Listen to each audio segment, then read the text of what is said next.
A deadly tea. Mary Blandy lived in Henley-on-Thames, where life revolved around her father, Francis Blandy, a respected local figure. But a dark shadow loomed over their household when Francis fell mysteriously ill, showing symptoms that baffled the doctors and alarmed the townsfolk. The rumors begin.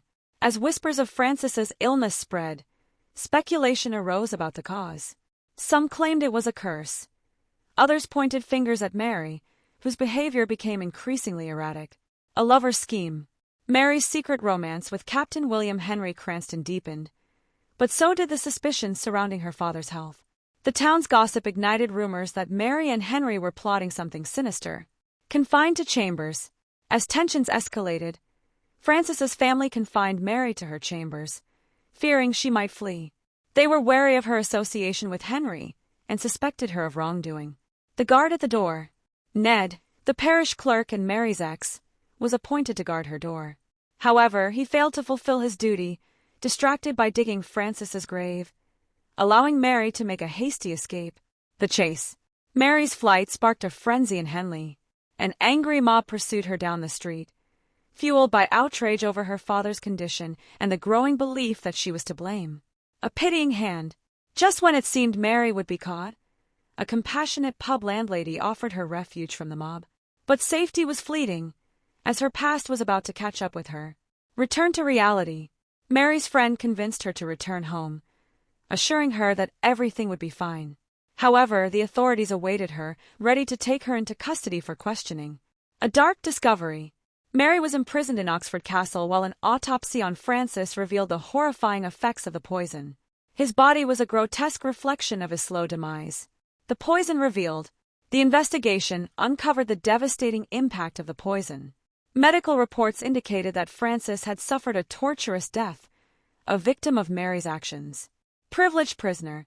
Mary, a woman of privilege, experienced a different kind of imprisonment.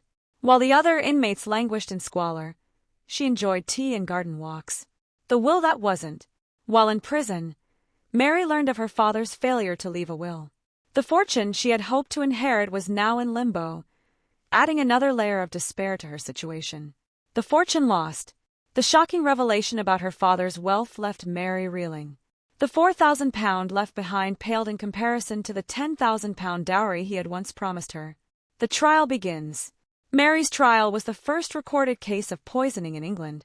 The courtroom buzzed with anticipation as witnesses began to testify against her. The serving girl's testimony. Susan, the serving girl who had fallen ill after drinking Francis's tainted tea, took the stand.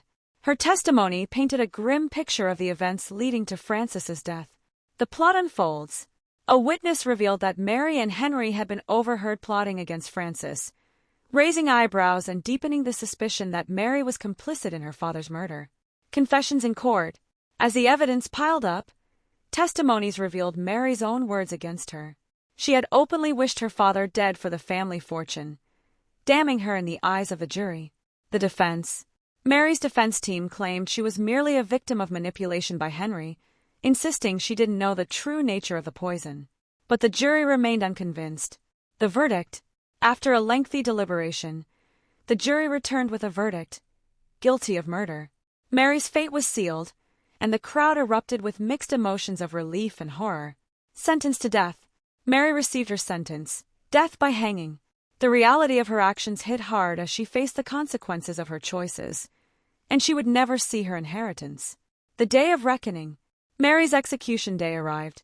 The town gathered, eager to witness the hanging of the woman they believed had destroyed their beloved Francis.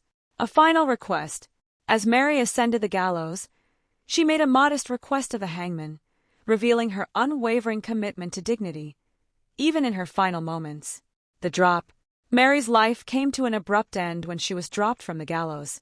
The crowd watched in silence, a collective breath held for a woman whose fate was sealed by her own actions.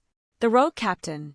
Meanwhile, Henry Cranston, the man behind Mary's downfall, fled to France, hoping to escape the consequences of their conspiracy. He knew they would soon connect him to her crime. A life on the run. Henry attempted to live under an alias, but his past continued to haunt him. Despite his efforts to enjoy life in France, he couldn't escape the specter of his actions. The inevitable downfall. As debts mounted and illness set in, Henry realized his time was running out. 8 months after Mary's execution, he succumbed to his own fate, far from home. A legacy of victims. The fallout from Francis's death extended beyond Mary and Henry. The staff at the Blandy house suffered as well, with many enduring severe illnesses from the poisoned tea. The unanswered questions, speculation surrounded the true nature of Mary's involvement. Did she know what she was doing, or was she just another victim in Henry's game of manipulation? A grave situation. Mary was buried between her parents and Henley, her final resting place overshadowed by the dark legacy of her actions and the unanswered questions that lingered. The haunting legacy. Today, the Blandy house stands as a dentist's office, a far cry from the tragic events that transpired within its walls. The specter of Mary Blandy lives on, a cautionary tale of love, greed, and betrayal.